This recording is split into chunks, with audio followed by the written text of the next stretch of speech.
Hello, friends. Welcome to our last gathering of the ninth American Mussar Community Cycle. I guess I said that kind of awkwardly, but I think you got the idea.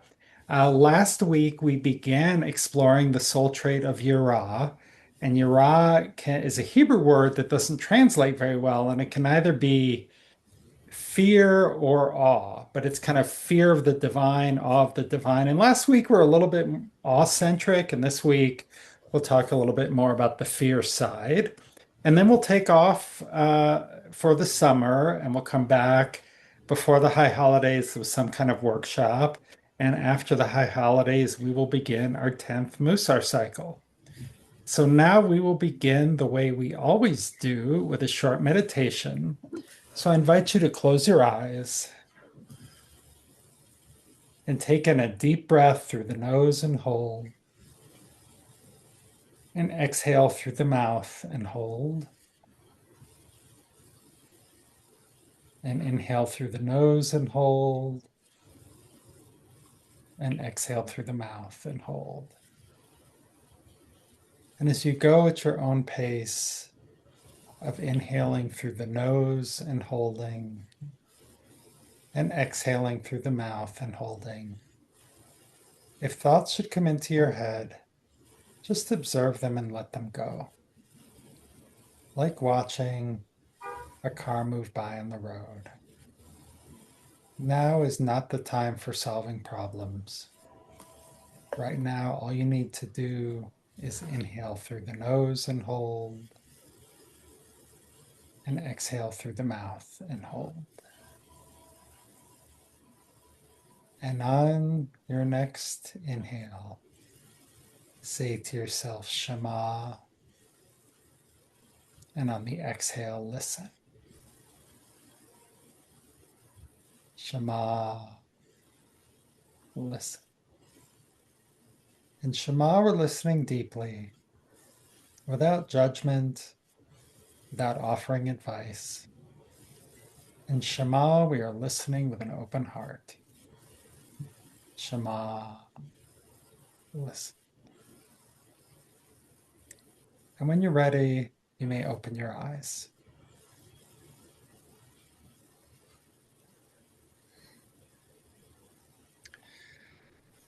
Welcome, Bonnie. Glad you could join us. Okay, so we will open our conversation. I shared kind of a story of how odd, just sort of showed up in my life on Sunday. So I'm curious, did awe or Yirah or, Musar show up in some way for you over the last week? Hey, Martin, we're just doing our check-in. So, who would like to share?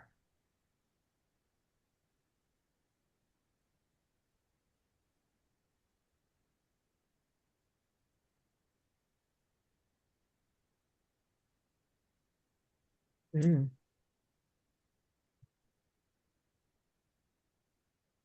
Susan, I saw you unmuted. I don't know if that meant you were on the fence or that was coincidence. I bec sorry, I have hoarseness because I was thinking so much about awe all week, since that's the top of our discussion. It made me realize how many of those experiences I have. I know you wanted to focus more on the fear side of it, and that's why I wasn't going to speak because I haven't felt that fear. I think it's more I'm just overwhelmed by the awe I feel about um, nature and the universe and people. And I was thinking about all the traveling I've gotten to do and how awe-inspiring it's been to see the national parks or to meet people from all over this country or from other countries. And like I was just tick, tick, tick, tick, tick, all these times where I Hmm. realized I had those moments of, isn't this fabulous? Isn't this wonderful? Yeah. Oh, Even, I'm so glad you shared that. Thank you. And I'm going to share the slide because I fear that my directions may have been a little bit unclear because I didn't want to discourage people from talking about awe just yet. Um, So, how did our Musar show up for you? And also at the end of last time, for those of you who are here, you got in groups and wrote mantras for bringing awe into your life. So, did you try the mantra at all? So, thank you, Susan, for kicking us off without the clearest of directions. So, now we'll stop the share and go back and see who else might like to share. And I hope your hoarseness gets better soon. Yes, Beth. Um, our mantra was kind of long for a mantra, maybe more of a prayer. But the first part of it I thought was very good, and it applies to several of the Sefirot. But God is great, and I am small, Hmm. and I'm reminded of, and I guess it also applies to both the marvel and the fear side, the awe and the fear side of Yirah. Um, and like Susan, I was finding myself counting so many blessings during the week, going, "Oh, look, Hmm. flowers in my patio are blooming, and aren't they beautiful?" And um, so many beautiful things around to praise God for. Hmm. Thank you, Beth.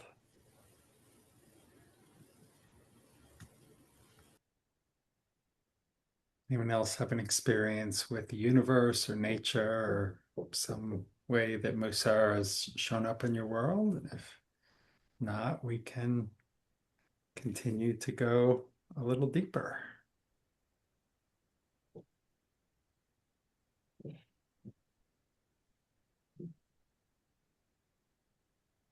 Okay.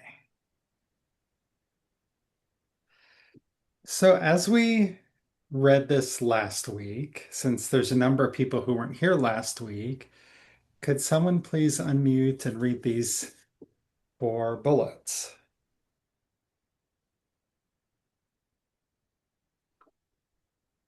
Yirah does not translate directly to English. It can be either fear or awe. Yirah of the Lord is the beginning of wisdom. Fear of the Lord is the beginning of wisdom. Awe of the Lord is the beginning of wisdom. Thank you, Peter. So, I did it something which I considered experimental, splitting Yirah into the two different halves to see if we might learn more by focusing on just one aspect at a time. And so if we look at this, and we talked a little bit about awe and the beginning of wisdom and fear, the beginning of wisdom. So, people were here last week. Do you have more you'd like to add, or people who weren't last week? If we especially look at the fear of the divine as the beginning of wisdom, is that there's a couple different ways you could take that. So I'm curious, um, if you're not sure about the divinity, you could just think I'm about to present a way that sort of takes this out of the theological realm.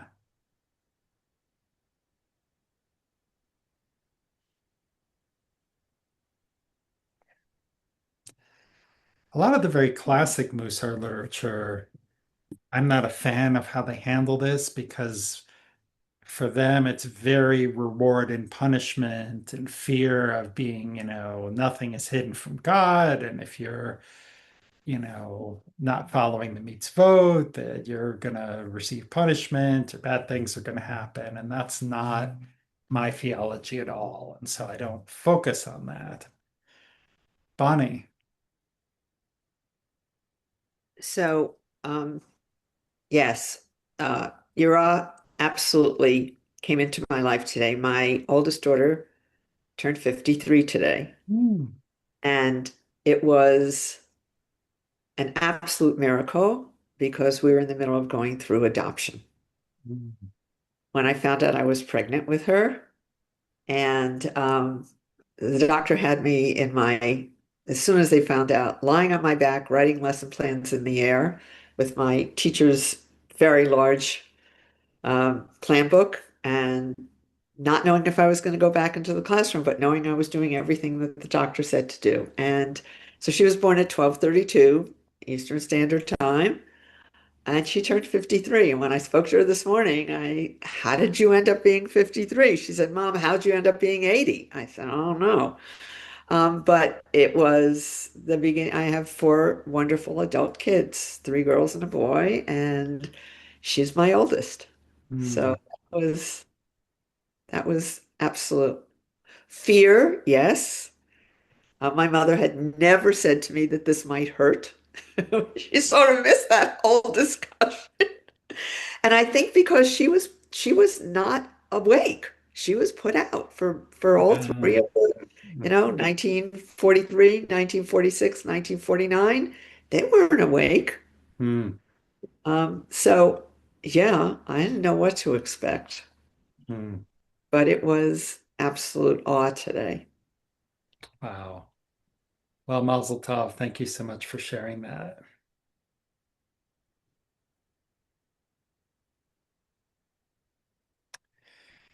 The piece that I take from the fear of the divine um, is the beginning of wisdom. As you may remember, or seen from the book or from last year, for me, that's really all about consequences.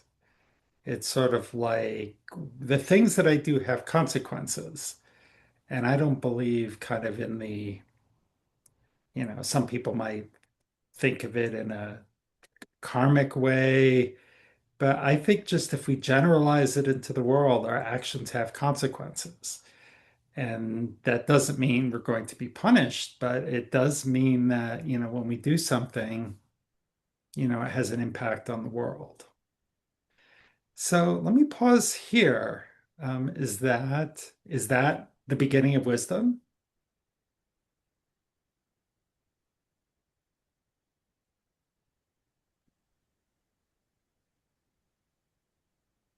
Martin? Yeah. I would say yes, because I had an experience, I guess just maybe a small epiphany this past week, thinking about things I've done in the past, that if I do something based on selfishness, it's going to have a bad outcome. Hmm. And so I think about that. If I need to take some action, I think about if I do it from a selfish reason, there's a good chance, I believe, that it could have a bad outcome. So that's my answer to your proposal. Yeah. Yeah, That's, I can. And Martin, let me, yeah. if you don't mind if I ask a follow-up on that. Does there have to be a theological reason for that? Or are there ways that you've just in your experience seen bad outcomes coming up?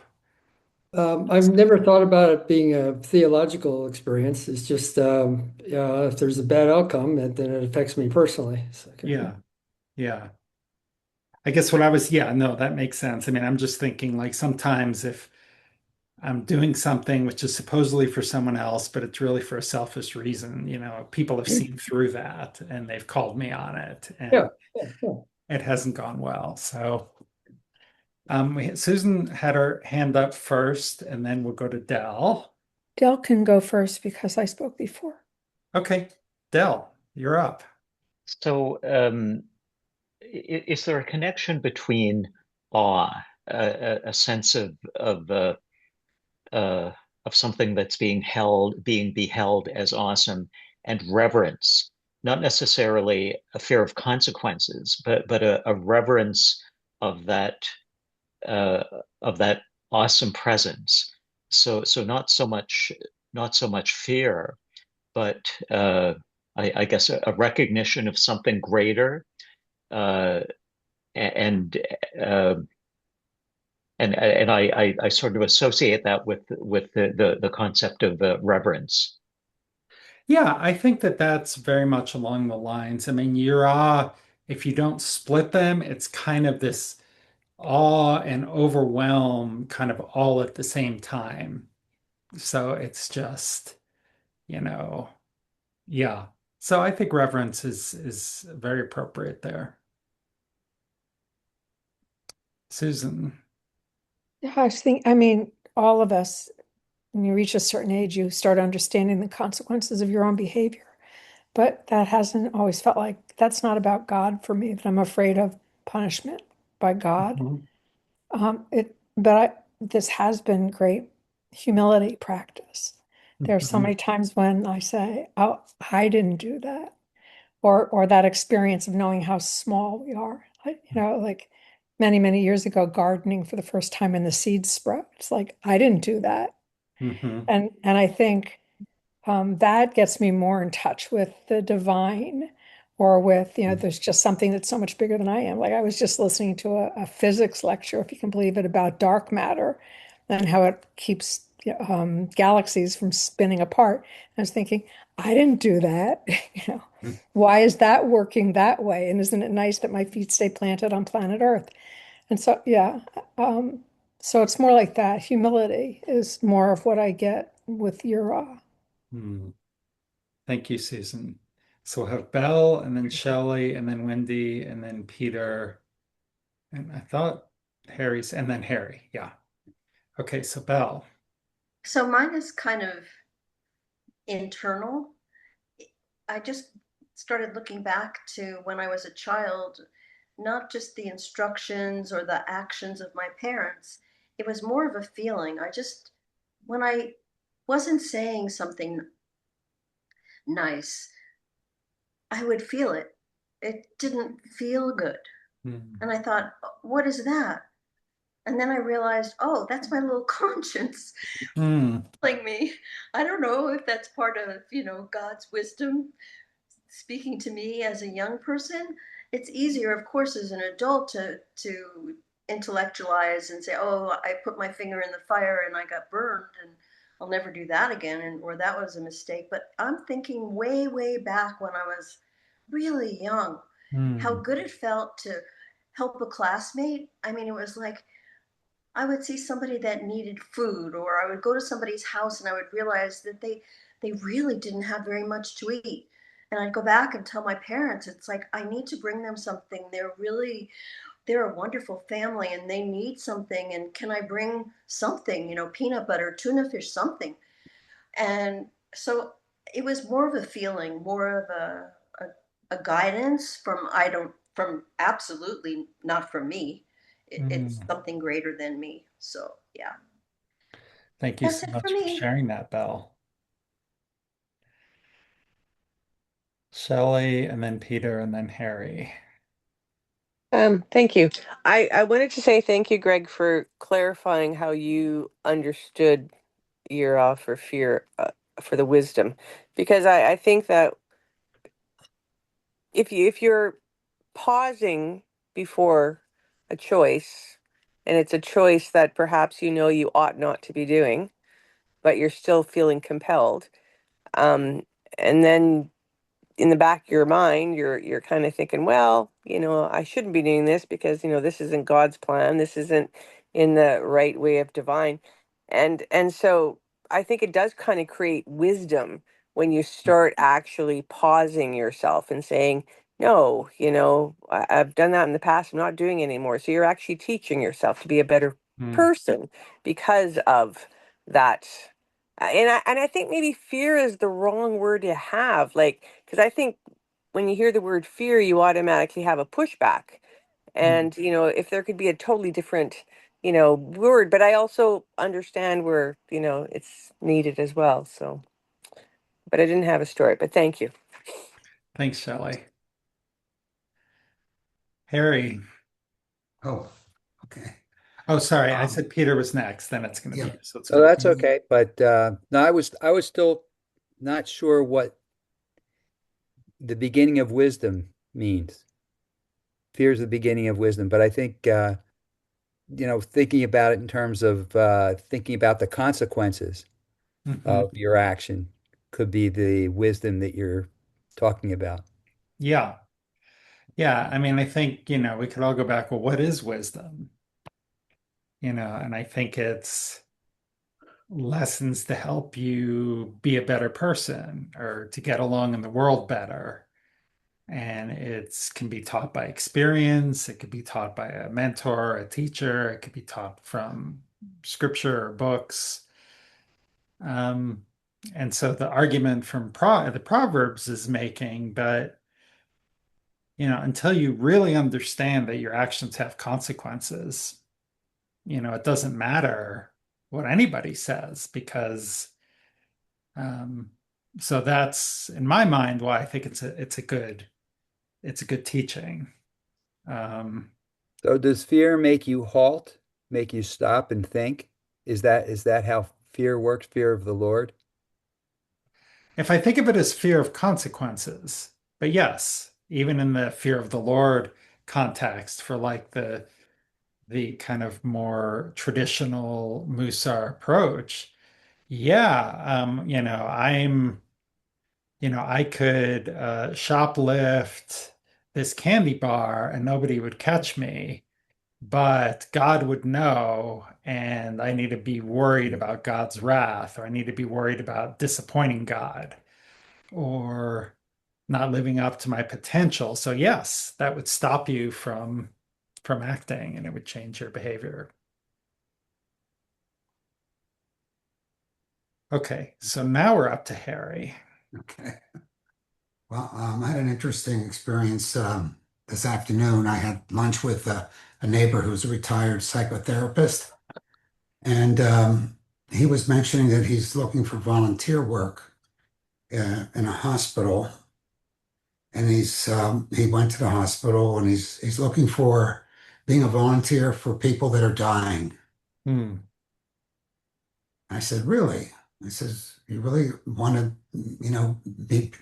do this kind of work? He says, why?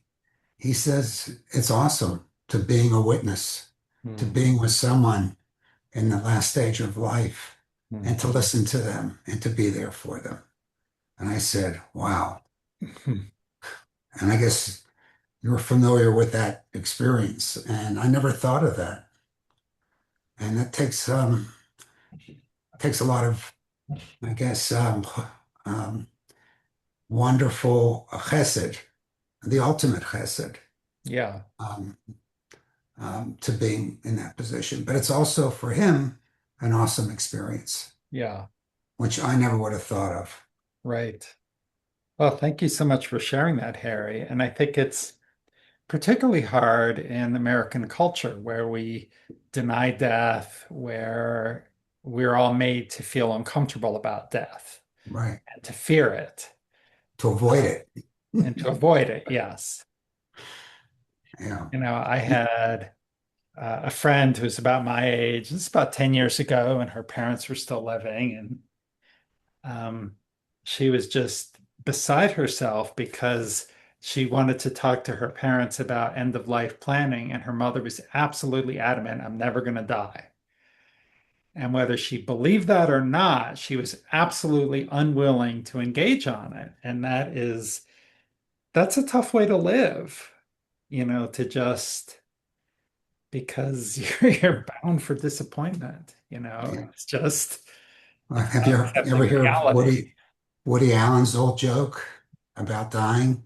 He's not afraid of dying. He just doesn't want to be there when it happens. Ah, all right, there you go. Thank you. Wendy.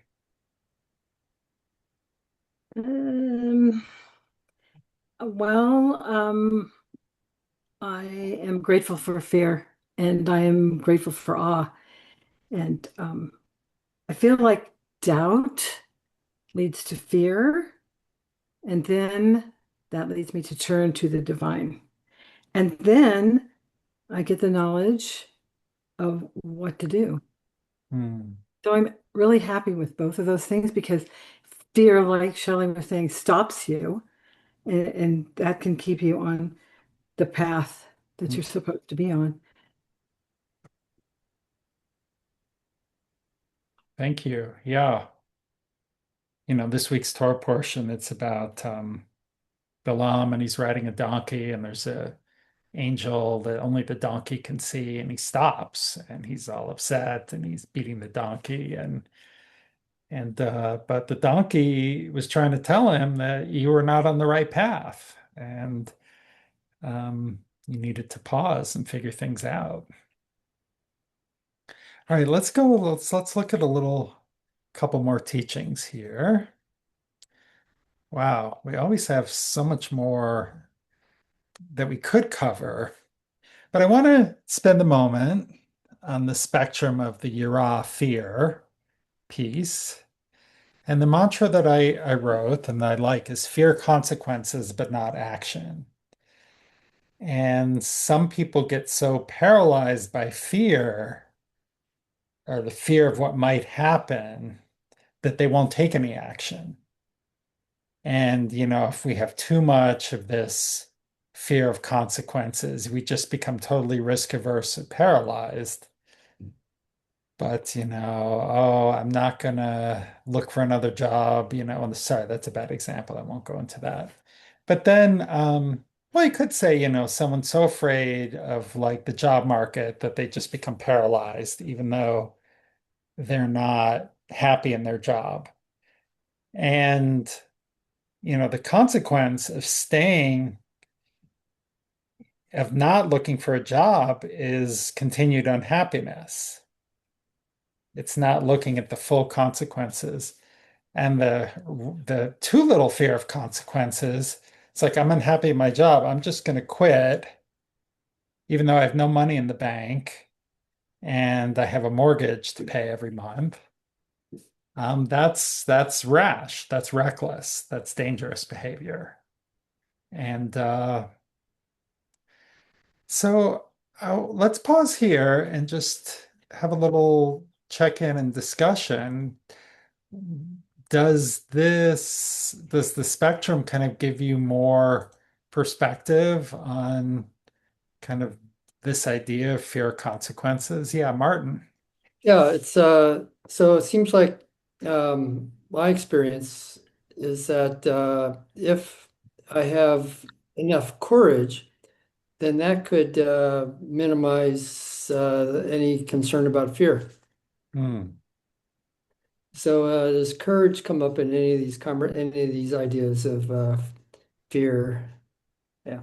I There's a found great, I mean, I haven't seen a lot about, certainly not because fear of consequences, that's tied to the Yirah piece. There's pachat, is the kind of fear of, I'm afraid of spiders kind of thing.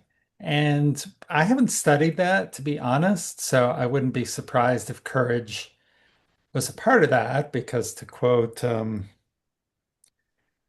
movie that I'm blanking on the name of, there's no courage without fear. So, courage is the way that we uh we overcome it.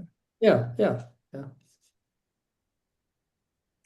In Wendy's example, it's about this kind of fear and Yirah connection. It almost is like a way of bringing the divine back in and, maybe helping to find the courage or find the right path forward.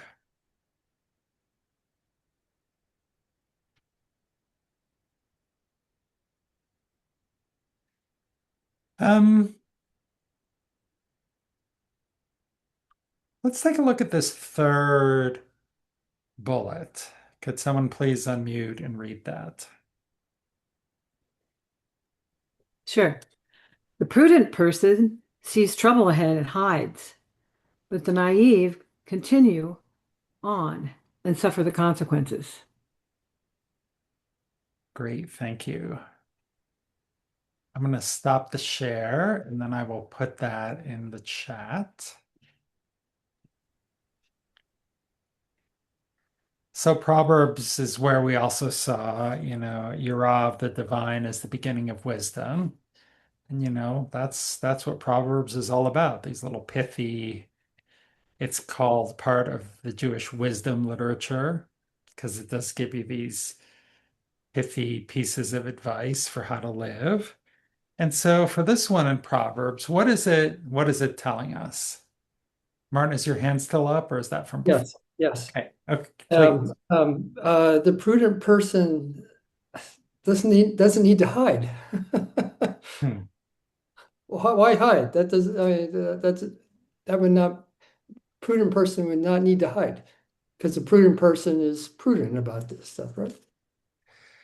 Well, I don't know the Hebrew, but how would you define the person being prudent in the situation? Well, if a prudent means the person understands the situation. So understanding then reduces fear. So there's no need to hide. If you understand the situation, you don't need to hide. Right. That's my reaction to the words. Well, but the prudent person is seeing trouble ahead. Yeah, correct.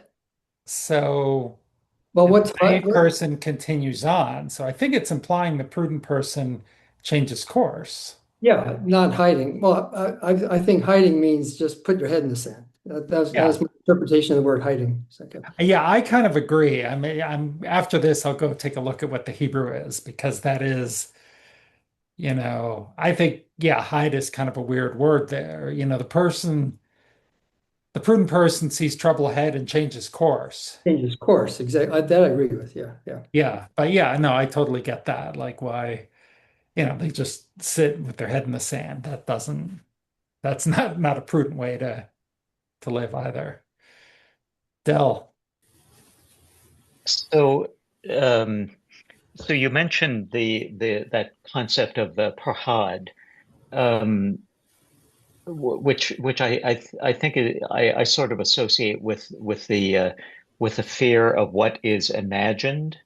Hmm. Um, and I mean I encounter that in my line of work quite regularly. I work as a judge, Hmm. um, and I find that what tends to slow things down is the fear of imaginary consequences. I find Hmm. that there's a great deal of overthinking.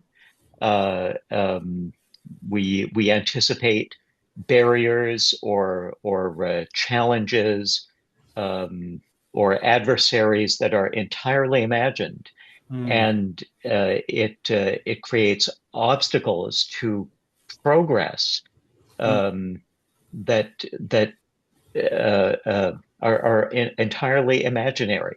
Hmm. I love that you brought that up because yeah, I'm trying to remember there's like a piece of Jewish literature which just basically, it's in the Mussar literature, basically goes off on the imagination. And it blames all of the ills of mankind on the imagination, kind of along these lines. And I think it was too extreme, but imagination gets us in trouble for sure. And we start jumping at our own shadow or imagining things. And I had a situation like that a couple weeks ago where someone was saying, "Oh, so and so, they would never want to serve on the board of the synagogue. There's no way. They don't want to do it." And I had spoke to this person, and all they talked about was, "How can I do more? How can I do more?" So I called them, and they said, "Well, I have a commitment that ends in 6 months, and after that, I would be so honored and love to serve on the board." So, people imagined all this stuff, and then, you know, we would have missed out on this person being a part of it. Wendy.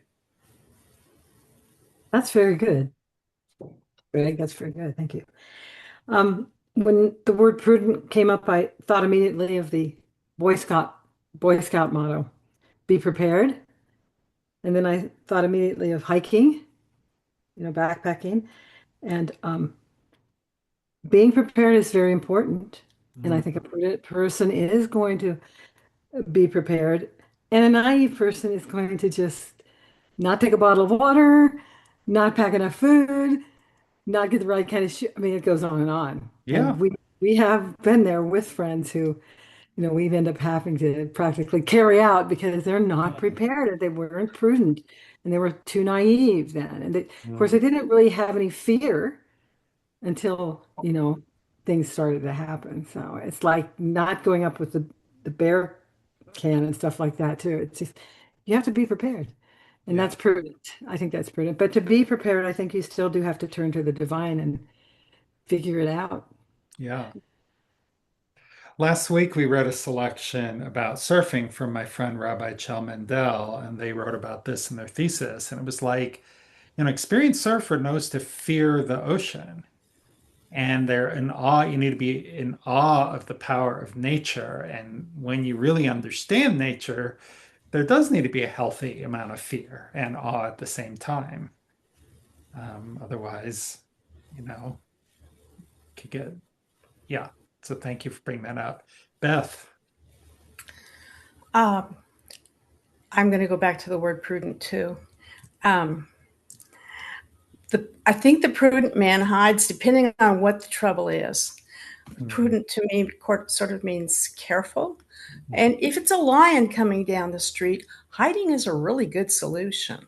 Mhm. Whereas if it's your creditor coming down the street to collect on the money that you owe him, hiding's not going to help you. You have to analyze the kind of Mhm. problem that you're facing and have an appropriate reaction. Being afraid of a lion or a bear, great. Being afraid of your creditors, not going to work. Um, yeah. Mhm. Thank you. Yeah, this being prudent, but it is like part of the prudence. What I'm hearing is it's looking ahead and thinking through the consequences. Um, okay. So It's never another, nice to be eaten by a bear. no, I don't recommend it.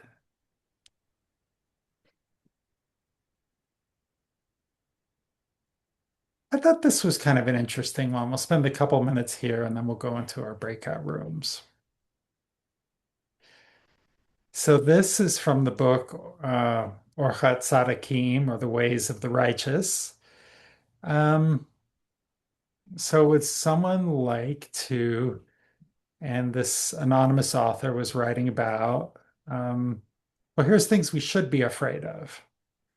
Um, would anyone care to unmute and read these?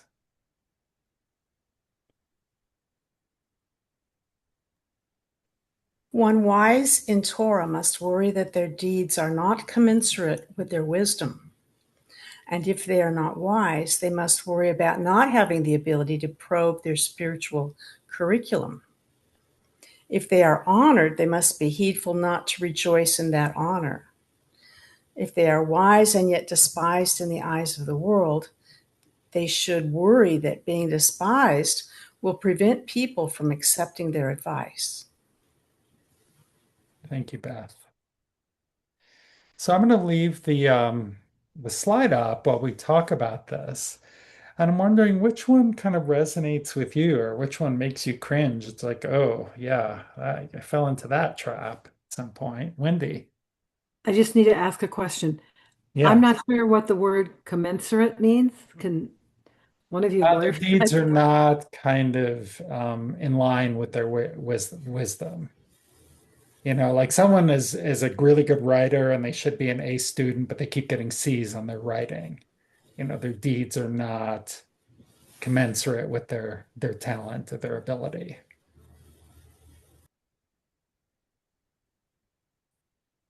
Okay, thank you. Sure.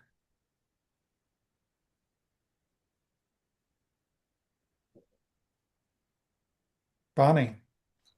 I am not comfortable with number three. Um, if they are honored, they must be heedful not to rejoice in that honor. You don't want to be boastful, but you're proud of it. Hmm. And I think it's important Hmm. not to be boastful, which I think is what rejoice may mean, Yeah. but to be proud of what you've accomplished. Hmm. Because if you're not happy with yourself, you've got a problem. That's a great point, Bonnie. I had a coach who always said whenever you finish a goal, you should, eat some chocolate or go do a little celebration. Um, but I think you're onto something. It's like you don't want to overdo it. You don't want to get a swelled head or become boastful. Yeah. Peter, did I see your hand? Yeah, I was just thinking this, in context of humility, and that you think about rejoicing in your honor, you have to think about the context that that occurs in, and Mhm. that there's appropriate time to rejoice and another time to be more humble. Yeah, thank you. That makes a lot of sense. Nico. Yeah, I'm not really sure what the second one means, actually.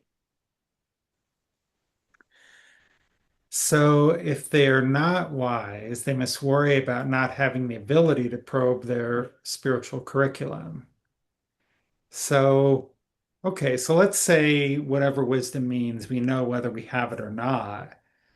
And then the idea of probing the spiritual curriculum is to kind of look within and say, well, where do I need to do my work? What are the soul traits that are out of balance? What is the situation? Um, But so I isn't that a think, demonstration of wisdom? well, I think Somebody that's, asking themselves, and as long as you are not wise, then you will not, whatever wise means, if, be it spiritual, intellectual, emotional, but if you are not, then chances are you're not aware of it. Um, as long as you start thinking, and again, being new to Mussar, that's something, maybe that's why I couldn't wrap my head around it. Um, Thinking that there are things I can work on um, is, I think, a good step in the right direction. So it is sort of the beginning of wisdom, I would think. But yeah, I don't know. yeah. I mean, I think it's kind of, I think you're bringing out a good point because maybe the second one is they're kind of oblivious to their blind spots. Yeah. And, but would you even worry about having blind spots if you're not, like sometimes the most oblivious people think they're the most wise. So, um, I think also I'm speculating here, but sometimes maybe the author was like, yeah, these are the four reasons, or I'm going to write down four reasons which are going to make everybody think and self-reflect more, which is kind of what the second one did. Exactly. Yes. Yeah, So it worked. it Well worked. done, anonymous female author. Yes, Thank you. you're welcome. We have Wendy and then Beth. Okay, back to that first one. Um, yeah, I'm in agreement with the third one, Bonnie. And the first one, why? If someone is wise in Torah, that seems like that is preparation for their deeds. Why are they're going to do a deed and then they're going to worry about that it wasn't commensurate with their wisdom? I don't see a person being wise in Torah not being understanding that their deeds are commensurate with their wisdom. And not that they're not lack humility. They're just actually know Torah. I don't know. I don't like it. And when you said anonymous, Nico, I'm like, yeah, there's a reason. I don't know. I'm not usually that negative, but sorry. Well, I think it's anonymous because I think it's female because it's anonymous, because I can't imagine. And in the book, the author makes cooking analogies, which I don't think a man would write. And it was written in Yiddish, and a man would have written in Hebrew. And if a man wrote it, their name would have been attached to it, or like some other name would be attached to it. But I was looking through Duties of the Heart, which is the first Mussar book. And basically, they're saying, well, why did I start writing about Mussar? Or why did I start doing this? And it's because there's some people who can tell you the most obscure factoid about the Torah, but they've never once looked in the mirror and looked at their own behavior. Or some people can be very, very wise and learned rabbis who treat people terribly and, treat their admin horribly or they're bad to work with. So, you know, they know the Torah really well, but it's not translating into their behavior. Okay, with Beth and then Susan and then Dell. I was going to talk about number one also because the older I get, I feel like I'm growing some in wisdom still. I can still read those books and understand them, but my deeds are diminishing because I simply don't have the physical strength to go out and spend a day volunteering doing whatever. Whereas when I was younger, I had more deeds and less wisdom. Hmm. It's kind of a balance, but um, if one just like you were saying, if one just has the study but no deeds, then it's worthless because the study's only for themselves or maybe for a study partner, or please God that they would be a teacher, but they still need to give tzedakah. They still need to help their neighbors. They still need to do the mitzvot. Yeah, and they still need to do deeds of kindness. They still need to be polite. They need to not gossip. I mean, there's a lot of things. Somebody started gossiping in a board meeting I was at once, and I cut them off. I was like, "Hey, that's not okay. We can't sit in a board meeting gossiping about congregants. That's just not appropriate." And then I later called and apologized because I did that publicly, and the rebuke should have been given in private. Um, but that's where, like, I could say, "Oh, I know better. I shouldn't have," but I was triggered, and it was not fair or right. Um, but I also know that, all right, well, our tradition teaches you shouldn't publicly embarrass somebody. And so, um, Susan. Thank you. I liked what you said about one, about people, some of those wisest rabbis who didn't treat people well. But if I try to personalize number one, how do I make this useful for myself? It's more like all of those moments where I know better and I do it anyway, or I Mm, know better and I still don't do it, right? mhm, That I know what I should do. Why aren't I doing it? mhm, So that's how I would make one into something that I could work with. And three, that's the aspect of equanimity that's always been hardest for me. That in places where I've read about equanimity, it's that thing of to not react when you're insulted and to not react when you're honored. mhm, That you should be on that plane of equanimity no matter what the feedback is that you're getting. And that's the thing that I haven't been able to figure out how do I make that work in my life. I don't, I Yeah, can't do that. Yeah. thank you. Well, you can tie it into, that's a great question. If you figure it out, let me know. Yeah. But but that's where our deeds can help us too. It's like, okay, I feel proud. Maybe back to Bonnie's thing, we should feel proud when we do this, but we don't want to be boastful. Being proud is an internal thing. Being boastful is an external thing. It's a deed. Oh, well, I know I shouldn't be boasting, but hey, look at me. Look what I won here. Dell. So I connect number one with courage.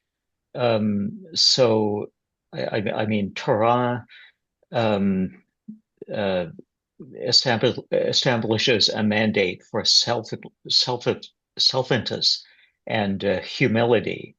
and I guess basically sacrifice.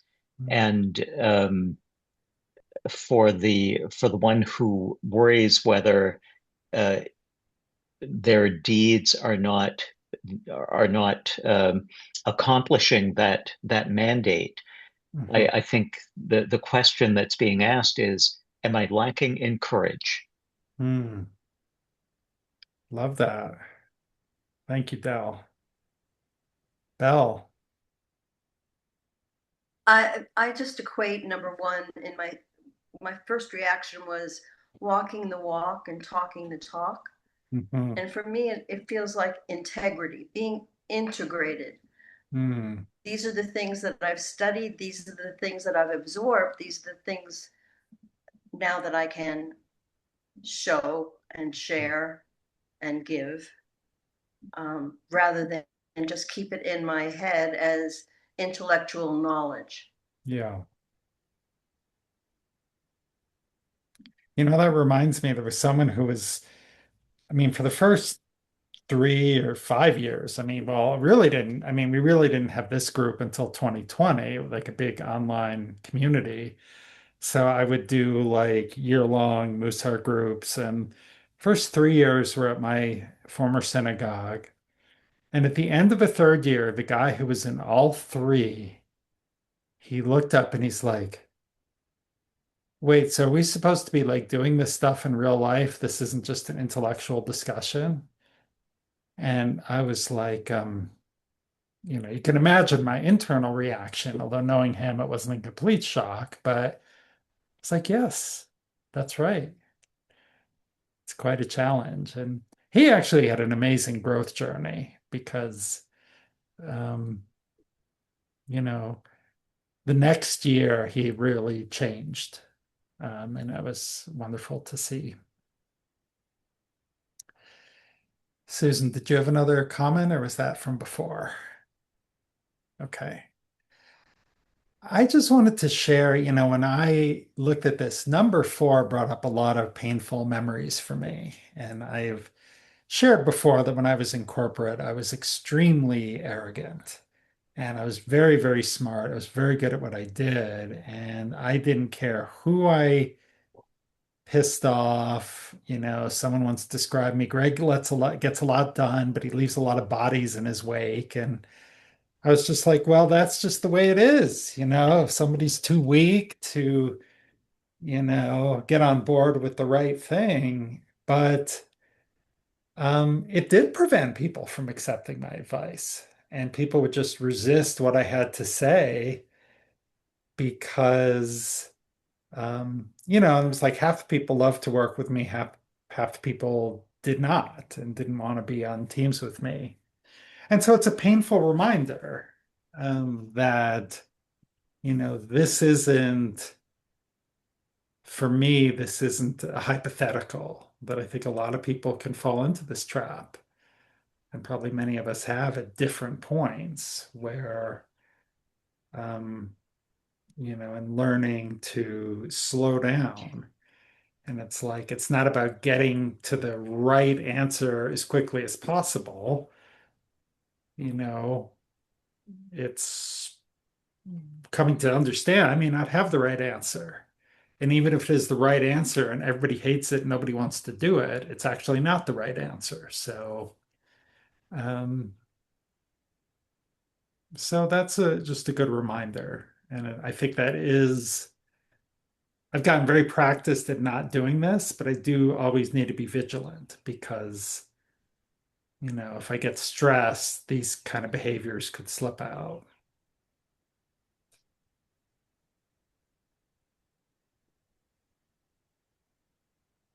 Well, we are coming to the end of our session today. We are not going to go into breakout rooms, but as, maybe a closing exercise, do people have thoughts about their own journey? And when I've done this in the past, at the end, it turned into one person after another thanking me and telling me how great I am. So I just assume you all believe that, and you don't need to say it. I mean, that's obvious. Why wouldn't you? So, um, But really, any kind of reflections on your Mussar journey for this year, the different soul traits, things that have stood out for you, Toby. And then Well, I'm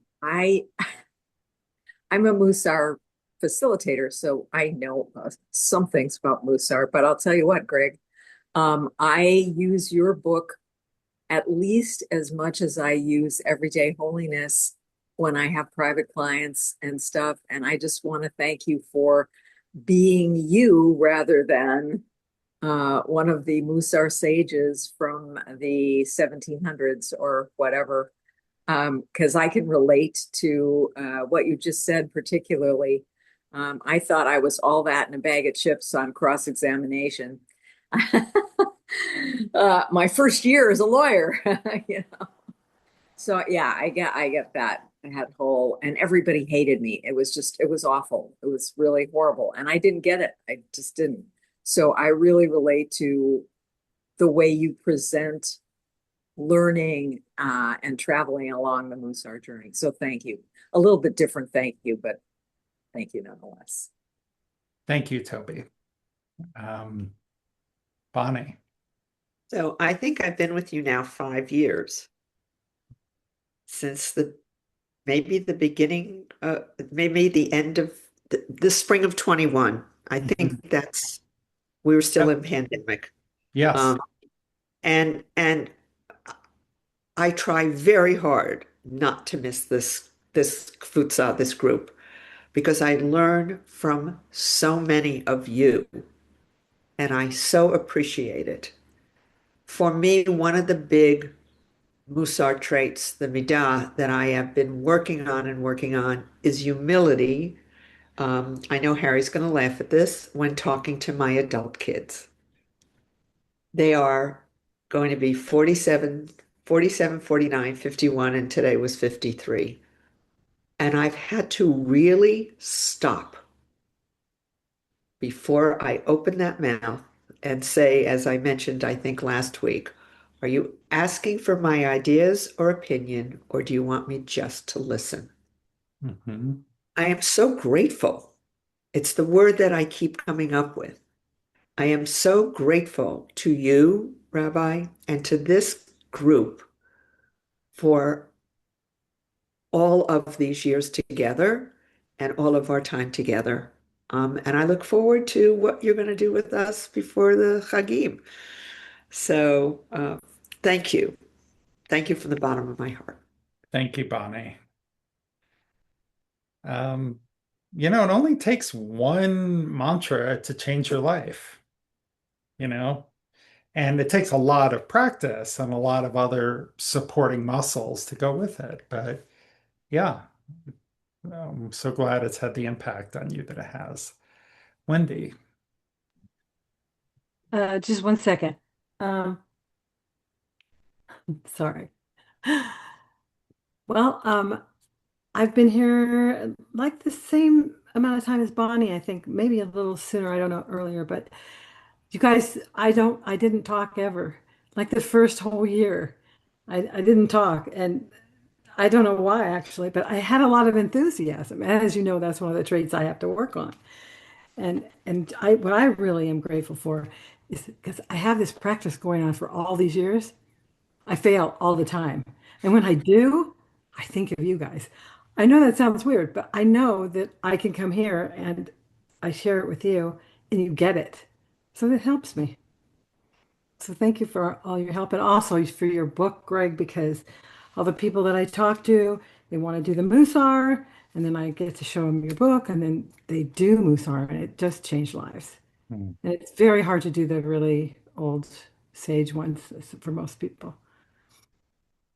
Yeah, thank you, Wendy. So glad it's had an impact on you. And yes, I remember it was like a year before I learned how to pronounce your name because I never had to call on you. So, Beth. Um, I've been working on Musar for about 15 years now, not with your group, although with your book. One of the first things I loved about the website was the test to chart which traits you needed to work on and which ones you had maybe too much of or too little of. Anyhow, but I love this group. This is so helpful to me. I was telling a friend. Actually, we read your book in our little Jewish book club, and she brought me a picture of her son's poster. He's very big on Japan, and he has this poster that says Kaizen, and there's I don't know, some kind of Japanese warrior climbing a mountain, and it says improve every day, even if it's just 0.1%. And that's what Mussar is about. It's like just a little bit of improvement, a little bit of improvement. And sometimes I think it's not working, but then I look back and I go, no, wait a minute. I'm a better person now than I was when I started. And there's this famous line from a movie, and I want to say it to you. You make me want to be a better person. Oh, thank you. Yes, one of my favorite nonfiction books was The Toyota Way, which is all about Kaizen, and their whole manufacturing process is about these tiny little incremental improvements. So it is, it's made them billions of dollars, and it has made our lives a billion times better. So you can choose which is the bigger impact. Well, my friends, it is time to close. So we'll end with a short meditation the way we always do. So please relax in your seat and close your eyes and take in a leisurely inhale and a leisurely exhale. And notice the light that is filtering through your eyelids. This is the light of your divine spark. It's that core of goodness that's in every person that can never be taken away, that never goes away. Just sit with that and allow yourself to feel the warmth and the love.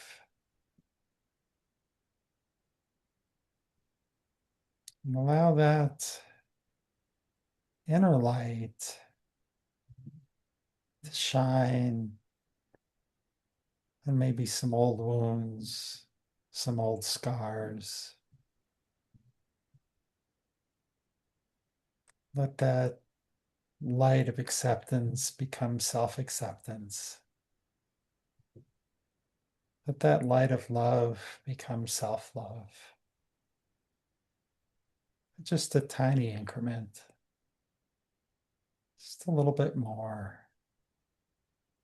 Just a little bit of letting go of some of that pain. Letting go of just a piece of that self-criticism. And then tilt your back and your head back and open your jaw a little bit and smile.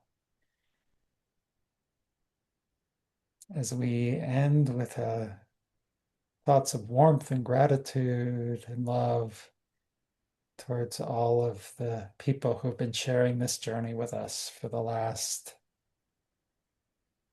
days and months and years. And when you're ready, you may open your eyes.